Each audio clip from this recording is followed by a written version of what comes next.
So in addition to Wolverine breaking 3 of his claws, his healing factor is now being stolen.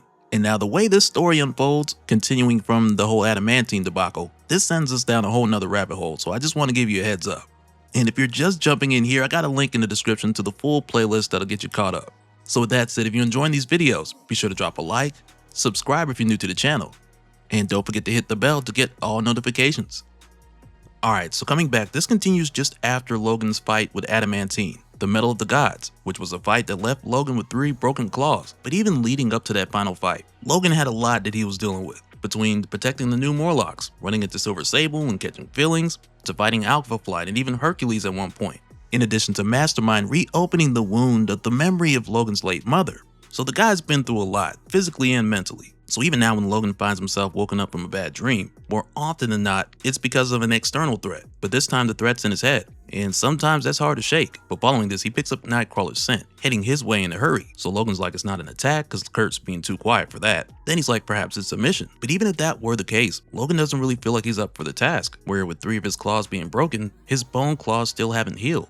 But nonetheless, when Kurt gets there, he's imitating the voice of a damsel in distress, talking about help, help, Wolverine, only you can save me. Cause he knows had he just knocked, Logan would have told him to go away. But with coming here, he tells Logan, I need a favor, something only you can help with. I can't tell you what it is unless you promise to do it. And I won't lie to you, it's outside of your comfort zone. But I'm afraid I'm asking just the same. And now some thoughts go through Logan's mind like, I've been done dirty. I've been taken advantage of before. So for a second, Logan hesitates, but then he agrees to help Nightcrawler with whatever it is. And that's where Kurt tells him that there is no actual job. But instead, he did this so Logan would agree for the 2 of them to go on vacation. And at first, the look on Logan's face is just like, how could you? I trusted you. But Kurt did this because he knew Logan needed it. And, aside from these guys having a great friendship for many years, I like how throughout this series, we constantly see Kurt checking on Logan, whether it was after Fall of X, when Logan went to get some space and more or less clear his head out in northern Canada. At the time, like we saw, Kurt came through to check on his guy. Then there was also the time after the crazy storyline, where Mastermind convinced Logan that his late mother had returned, which left Logan in a state where he was looking for a genie in a number of bottles. And when that was the case, Kurt was there. And even at one point in this series when Logan found himself raising a Wendigo, once again Kurt was there to babysit, more or less. And I'll admit, there was a time when I saw this more as a one-sided thing, but I think it's more the case of Kurt just knowing that Logan seeks isolation at times when he's doing his worst. And this is one of those times where Kurt took it up a few notches and he dropped some bands to take Logan to Hawaii. And Logan has this thing where he believes that he's always messing up things that are beautiful or fragile, and this place is both. And because of what recently happened with the new Morlocks, when he destroyed a number of their homes fighting Hercules, and the whole situation with him and Sable not working out, it puts Logan in a place where he finds it hard to get adjusted to something like this. And Kurt has his things going on too, but he makes sure to spend this time on getting Logan to loosen up. And he eventually does, and I think it's the food that did it. Because you can't properly get into vacation mode on an empty stomach, especially when Logan sinks his teeth into a Loco Moco. Because then he's like, you win, Elf. This was a good idea. And it's to the point where Logan describes his meal to Kurt like, hey, this is like a religious experience, no offense. And Kurt's like, God gave us taste buds for a reason. Because it's like all these things are tools for understanding. But while they're here, Logan picks up a familiar scent of none other than Absorbing Man and Titania, who these days are just looking like relationship goals every time we see them. Because it's like, man, only the villains know how to make it work. When Logan spots these 2, he tells Kurt. And the 2 of them do the same thing I do every time I see someone I know in public. They hide. But this all goes left when Titania turns around and she spots the 2 of them. And mainly Nightcrawler, which then has her going off like, why are the X-Men following us? On our vacation. We ain't got no warrants right now. And it has her worked up just seeing Nightcrawler and thinking that the X-Men are following her. But when Kurt tries to explain it and say, no, we're just on vacation. It's a coincidence.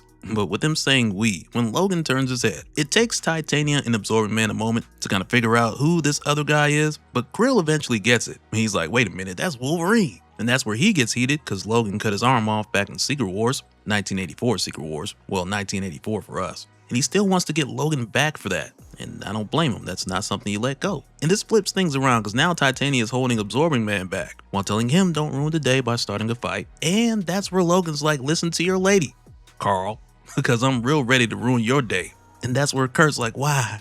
Why are you baiting him? Because really and truly, what Logan said, those are fighting words. And Crusher Krill takes that bait. So he absorbs the concrete and he gets right to it, with Kurt bamfing out of the way just in time. And now, of course, with Logan, he's not the type to walk away from a fight, so he's ready to engage. But without thinking, he uses the 3 claws that he does have to hit Krill, and he doesn't think about it till it's too late. Because the last thing you want to hit the absorbing man with is adamantium.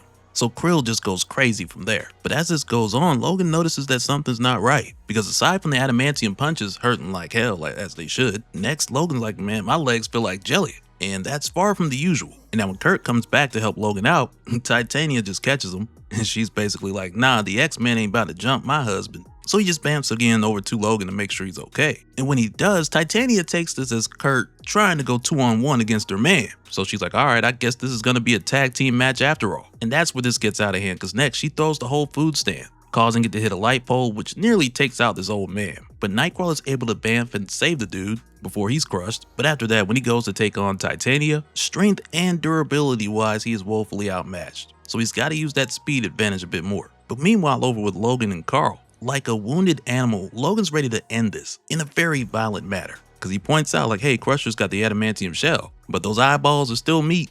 Then he's like, how about I go through one of those straight to the brain before he can absorb the metal? And I'm just like, yeah, Logan, I'm sure that will work, but hey man, take it easy. And now this just leads to Krill going for some sand before going for more metal, but Logan's able to catch a good hit before that metal can fully cover Krill's body. But even still, he's not done here. Because like Logan said, he's really ready to end this. So Titania steps in and she's like, stop. And when Logan tells her to get out the way, she's like, do whatever you gotta do, but I'm not gonna let you kill him. And when she does this, I'm not gonna front, it pulls at the heartstrings a little bit. Especially when she tells Logan here all we wanted was a vacation. We don't have one of those fancy jets I've seen you ex-guys in on TV. It took us 2 years of saving just for us to fly here, coach.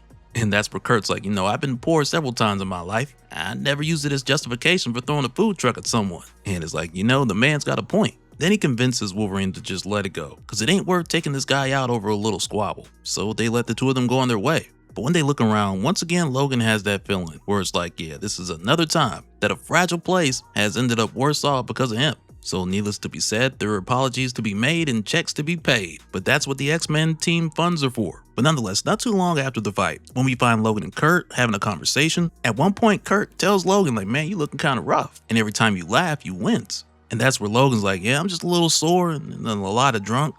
Wait a minute, I'm drunk. And only after a few drinks. Then he points out that his bruises are still there when they should have healed by now. And with Logan just going on, Kurt asks him like, what are you saying? And that's where Logan tells him my healing factor isn't working.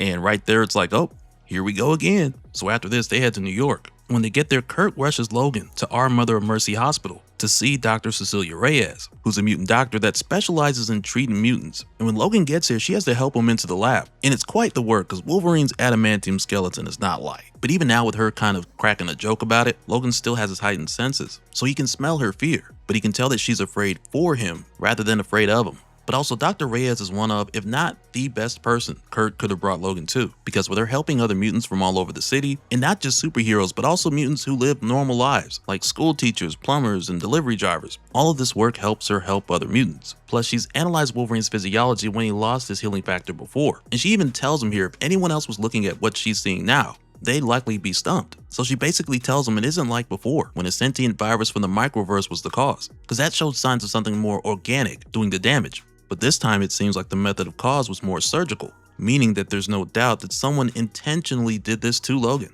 So of course the next question is who? But to get that answer, Dr. Reyes tells him that if they look at how, there's a chance they could find that answer. And you guys will probably guess what organization played a huge part in this before she's even done, because we've covered all the buildup that's led to this point. But she tells him here, first of all, your healing factor isn't gone per se. It's been slow to a crawl, to something closer to a typical human's, and it's getting slower every minute. That's because subdermally inserted remotely activated nanites are siphoning off the unique cocktail of biocompounds produced by your healing factor. And now when she tells Logan to take a look, she shows him these nanites at work. She tells him, now I've only read about the theoretical existence of nanites like these in medical journals. This is bleeding edge, prohibitively expensive tech. So the list of potential culprits has got to be short, right? Military corporations, few billionaires, government agencies and that's where Logan's like, well, you know what? I do recall having a device planted on my back in issue 15 by Department H when Puck snuck it on him and Agent Meta pushed the button. And I mean, he didn't say the specific issue like that. I'm just more or less paraphrasing his thoughts, if that's even a thing. And it was said back then that a device would only induce a heart attack on Logan, but now we're beginning to see that there's much more to it. So of course Logan hops up and he's like, you know what, I'm about to go make them hurt worse. But with Dr. Reyes understanding that Logan's too hard-headed to listen to her advice and just stick around and take it easy, she gives him a device so she can monitor his condition remotely. So Logan takes it, puts it on his wrist, and he grabs a lollipop on the way out. Not gonna front at a glance, I thought it was something else, cause doctors, they got a jar full of those too. And now when Logan leaves, he makes a call to Puck, cause he's the one who planted that device on Logan when he was fighting Alpha Flight. But even at the time, half the members of the team were detained for not cooperating with the government's anti-mutant BS, as Logan would call it. But even with Puck being on the team and going after Logan, Puck's heart really wasn't in that fight. But even still, calling Puck to get information, it's a gamble. But Logan doesn't really have much of a choice right now. When Logan calls, the first thing Puck tells him is like, man, this call's gonna be traced. And of course Logan knows. So he gets right to it and he tells him I need answers. And he asks him about the nanites. And that's where Puck's like, before today, he hadn't heard anything about them. But now that's all everybody's talking about. So of course Logan's like, who and what they say? So Puck's like, that's classified. Logan tells him, please, this is life or death for me. So Puck immediately folds, as he should, on a call from Logan where he's talking like this, and Puck tells him some egghead department scientist is on the land with stolen nanites. We're deploying to the States to bag them. And right now that might not sound like much information, but this small detail is huge. But now this conversation is cut short when Logan hears the click of a safety from one of the rooftops because his senses are still crazy. So he tells everyone to get inside, we got it coming. And he's a little surprised that the civilians actually listened. And one of these guys is really booking it like, hey, you ain't gotta tell me twice. But when the shot comes down, Logan dodges it, but when it comes down, it's a tranquilizer, not a bullet. And Logan's like, when that figure jumps down from the rooftop, they smell like blood and money. And of course, this person was none other than Taskmaster. And right away, he tells Logan, like, that's been a good dodge, but you look terrible, man. And now what's crazy with Taskmaster showing up here is the fact that he knows something. Like, this isn't just him randomly going after Wolverine. But I like how it seems that way at first, until the layers start to peel back. Because when he goes after Logan using Captain America's moves, Logan catches his shield and he comes in with a headbutt. And that's where Taskmaster is like, I could feel it. It's really working. And now, of course, Logan doesn't know what he's talking about. But as the fight continues, and of course, Taskmaster is using a number of familiar moves from either Daredevil, Captain America, and in some moments he uses Logan's moves on him as well. But it comes to the point where Logan, he needs to pull for any kind of leverage he can. So he tells Taskmaster here that this is gonna hurt you more than it's gonna hurt me, just before he pops his claws. And when he does, you can tell Logan's in excruciating pain. And when Taskmaster sees this, another one of those layers get peeled back, because now he's like, so they weren't lying. Your safety net has been snipped, which makes it clear that Taskmaster knows a lot more than what he's saying here. So when Logan starts shredding this guy, not only is he aware of that, but then it dawns on him like, hey, I'm not used to Tony Masters being this tough, because he's taking all these slashes, almost like it's nothing. Then from here, when we head back over to Dr. Reyes, who's still running scans, trying to make sense of this, her first two scans are for genetic metadata deletion, and nothing comes up. But then when she runs a third and she tells it to look for genetic metadata transfer, the results pop right up. So she reaches out to Logan, who's currently watching Taskmaster's wounds heal rapidly. She tells him, Wolverine, you've got to get back here. The situation is worse than I originally thought. Whoever introduced this nanite into your system didn't just sabotage your healing factor. They stole it, and they gave it to someone else. And at this point, it's obvious that Taskmaster is using Wolverine's healing factor. But when it comes to knowing who he got it from and who hired him, that's still a mystery, and Logan doesn't have much time to find it out. Because like Dr. Reyes said, not only is Logan's healing factor being slowed down to a crawl, but it's getting slower by the minute. And in a fight with Taskmaster, who has his healing factor, this guy's nearly unkillable. And aside from Tony Masters being a merc for hire, and even in this case, in the here and now, he's here to get a paycheck. But aside from that, Taskmaster is enjoying every bit of this. And the longer this fight goes on, Logan's saying to himself like, yeah man, I might be screwed, with Masters having nearly all the advantages here. But then it comes to the point where Logan's like, okay, I'm just gonna have to use what I got. And that's when he leans into trying to fight a bit smarter, by using his senses to know when his opponent's about to strike, as well as his training and experience to use his opponent's strength against them. And on any other mercenary, this would have been a great plan. But while fighting Taskmaster, who can copy most of this, it's not necessarily gonna work. And Logan won't be able to take much of this damage for too long. And now Logan says here the very last advantage that he has over Masters, as an X-Men as opposed to a mercenary, is that someone always has his back. Where for a mercenary, they only get the backup that they pay for. And results may vary. But at this point when Dr. Reyes steps in, who at times also goes by the name Force Field, with her being able to create cytoplasmic force fields, she steps in to help Logan without a moment to spare. But even still, the doctor, she didn't necessarily come here to go toe-to-toe with Taskmaster. So instead, she gives Logan a device that looks very similar to the one she gave him earlier, but this one will force Taskmaster's body to reject the healing compounds that he's siphoning from Logan. And I'm gonna tell you right there, that puts a smile on Logan's face. And when he goes to use it on Masters, the smug look on Taskmaster's face, it puts the fire in him. So Logan uses that rage and he does enough just to get close to Masters and attach the device, while telling him, "You got something that belongs to me, bub, and I want it back." And now this is just enough to take him down so they can get him back to the lab, because there's still more that needs to be done. Because later on, after Dr. Reyes has Logan all patched up, and Taskmaster, who didn't need it for obvious reasons, he still has his mask on because it's booby trapped. But now when Master's here, Dr. Reyes is able to take a look at his nanite receivers, and that's where we find out here, because of her device that Logan used on Taskmaster, his receivers can no longer siphon Logan's healing factor. And Logan pieces a lot of this together rather quickly, because when Master's nanites being stopped from receiving his healing factor, and Logan's healing still being siphoned somewhere, Logan knows that Masters isn't the type of guy to come up with this kind of plan to begin with. So that means there has to be someone else stealing Logan's HP. So the first thing Logan's thinking is like, oh, I'll just beat the answers out of Mr. Masters here.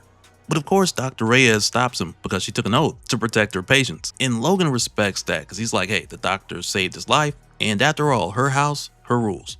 And then he's like, besides, beating the answers out of Masters probably would have taken days. And that's where he's like, well, if my healing factor is being beamed away to someone else, can we trace that? And Dr. Reyes tells him that she's tried that already, but there are countless dummy relays being bounced all over the world, so it's nearly impossible to know who's the real recipient. And that's where Logan notices only one of them are heading to the US, in Seattle. So hours later, he arrives at the location, and he just kicks the door in, since he's not picking up any scent or any footprints of someone being here, and he doesn't really have the time to be subtle. But to his surprise, instead of finding some crazy laboratory, he sees a shrine here with a woman's picture, just before he's snuck up on by the mysterious doctor who Puck gave him the lead on. And right away, this dude's got Logan at gunpoint. So immediately the doctor starts to explain here, saying, "You're wondering how I snuck up on you. I barely understand it myself, but the infestation seems to be working to protect me, masking my scent and footfalls." And now usually for Logan, in this kind of situation, he would just take the bullet and just go in slicing and dicing. But given his current health status, he can't just take a bullet like he used to. Because even he's like, I'm not sure I'd walk away from that. So Logan goes on to play this a bit smarter, and he asks the doctor what he means by infestation. So the doctor tells him, "My name is Dr. Morett Moore. I know what you come for, Mr. Wolverine. Just give me a chance to explain why I did what I did." And even now, Logan's looking at this guy, and he's like, I could tell he's not lying. Something's interfering with me reading his scent, but my eyes still work, and I can see it in someone's eyes when they're too scared to pull the trigger. So the second I spot my chance, and right there, Logan just snatches the gun from him. And he's like, I don't give a damn about your explanations. And Logan gets ready to go to town on this guy, but the doctor tells him, if you kill me, you'll die too. So of course, Logan takes that as a threat, but that's not how the doctor meant it. So he goes on to tell Logan, I didn't mean it as a threat. It's just the way the nanites work. If I die, the biofeedback will fry them, and you'll never get your healing back. I infected myself with the post variant of the techno-organic virus, you see. And that's what confirms for Logan that this is the guy from Department H who went AWOL with the stolen tech. Then he goes on saying, yes, though the virus is less tech and more bioweapon. I thought I could repurpose it to save my wife Tina. She was sick, but now she's... Anyway, I had to test it on myself first, but I miscalculated. The virus is extremely aggressive. It's consuming me. I thought the compounds produced by your healing factor could counteract it, but everything's gone to hell. Tina died before I could create a cure, and I don't have much longer until the virus devours me completely. And Logan's like, I ain't trying to hear all that. And it's funny because this ain't the first Wolverine story we covered where he hears a sad story and he just don't care. So he basically gives the doctor here two options. He's like, hey, you either gonna give it back or you gonna bleed. What's it gonna be? But right here, the doctor starts flipping out about how he needs to set it right and how Tina would want him to do that, as well as how he's the only person who can deactivate the nanites and reverse their functions. When he starts to tell Logan what he needs, Logan's like, well, what you need? And he pops his claws. Then he starts to tell the doctor here, the only thing you need is to fix what he had done to him. But when Logan gets up in his face with them claws, them 3 that he got, the doctor starts tweaking. And he's like, please, the infestation responds to threat. And right there, as he starts transforming, he's like, I can't stop it.